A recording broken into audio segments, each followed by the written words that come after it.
揾華發觀山水嘅別墅，大家都知道要揾紫藤苑嘅。咁咧紫藤苑，而且係單邊位嘅咧，係非常之靚位置嘅。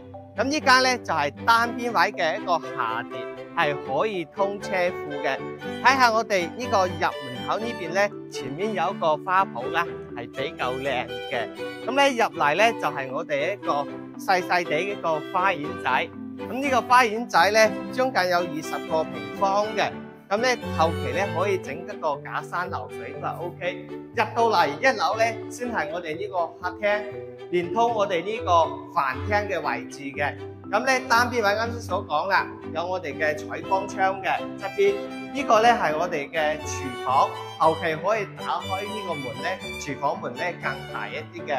咁跟住過嚟咧就到翻我哋呢度嘅一個1樓嘅一個長者房啦。咁配備住我哋呢個洗手間嘅。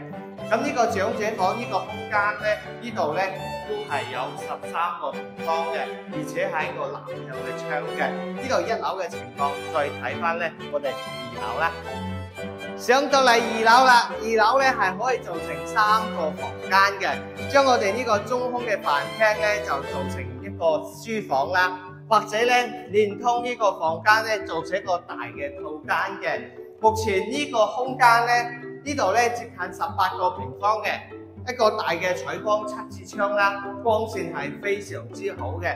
跟住咧對面仲有一間咧就係一個套房噶啦。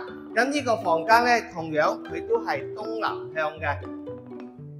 我哋負1樓係可以通車庫嘅，裝修陣時將呢個牆打開咗咧，就直接通車庫噶啦，係比較方便一間嚟嘅。咁咧佢個採光面咧都係比較多嘅，成70幾個平方咧，呢個空間方方正正，5米幾嘅層高，有啲業主仲做成2層嚟用嘅，咁咧係非常之實用。